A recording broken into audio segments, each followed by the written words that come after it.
DOJ and OMB also found that there was about to be 50 million taxpayer dollars that went out the door to fund condoms in Gaza. That is a preposterous waste of taxpayer money. So that's what this pause is focused on, being good stewards of tax dollars. That was White House press secretary during her first official on-camera press briefing back in January. This was going to be the first big gotcha from DOJ, right? Elon Musk and his cronies stopped the contract for $50 million worth of condoms to be sent to Gaza. Can you believe it? Get a load of that one.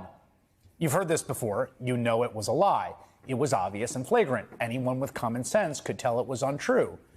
As Jeremy Konondyke, formerly of USAID, pointed out in my podcast recently, the U.S. government gets condoms for about 5 cents each, 20 for $1, which means $50 million would buy a billion condoms, or roughly 470 condoms for every Gaza resident. The claim was swiftly debunked. Musk got called out on it. Well, first of all, some of the things that I say will be incorrect and should be corrected. So nobody's going to bat 1,000. I mean, we will make mistakes, but we'll act quickly to correct any mistakes. Whoopsies. Some of the things Musk says will be incorrect might be the understatement of the year. I mean, we're, 6-7 weeks into this? This has been the most embarrassing, humiliating exercise I've ever seen in modern political life. Just this week, Reuters did an exhaustive analysis of what DOJ claims to be its results. New York Times has done something similar. They audited the random claims of so-called savings and waste that DOJ periodically throws on its bare-bones website. Reuters found in its latest update this week, DOJ either modified or removed more than 1,000 entries on its list, nearly half of the spending arrangements it had listed the week before. Yeah, that's like 50%, not batting 1,000. 1,000 entries. Now, why do you think DOJ modified or deleted those records? Could it because they are constantly, embarrassingly wrong about everything? Just the sloppiest nonsense. Just some examples. Same Reuters analysis found that DOJ triple counted a $655 million contract, claiming more than $1.8 billion in savings that didn't exist. Same contract counted 3 times. You're probably familiar with this other blunder. DOJ claimed it saved $8 billion by canceling a contract with the Office of Diversity and Civil Rights at ICE. You can see it right there, $8 billion with a B, right? 9 zeros. If you look a little closer, you can see the number is actually, $8 million. 8 million. They make these mistakes all the time. It's all over the place. The only reason they ever fix the mistakes, to be clear, is because they get caught by Reuters or the New York Times or someone else. Even the contracts still up on the site don't make a ton of sense. Hundreds of them show savings of $0.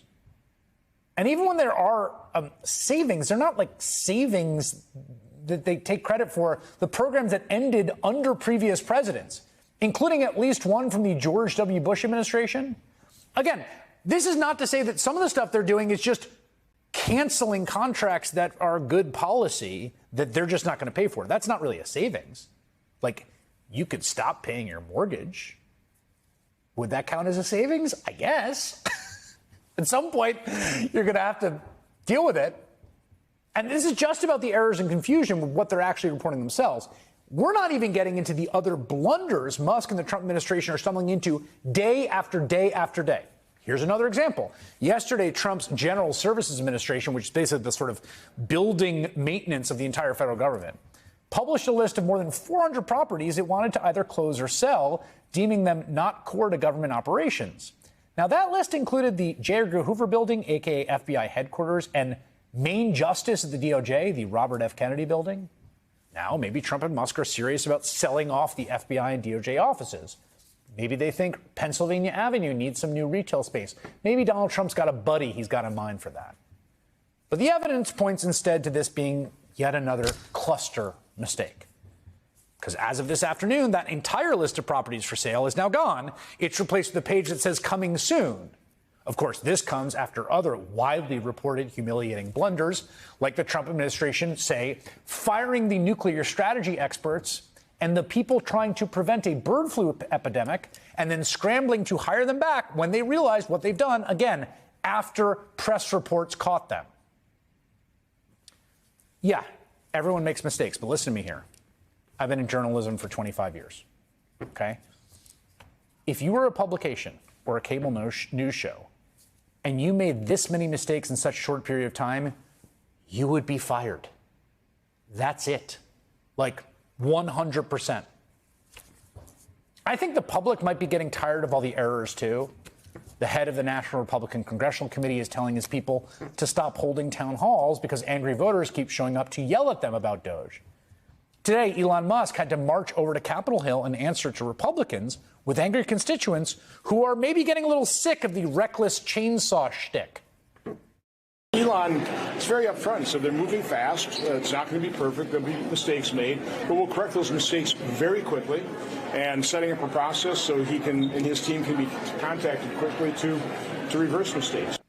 By the way, Musk has no authority to do any of this, whether he's making mistakes or not. Just remember that. The entire thing is flagrantly unconstitutional, lawless.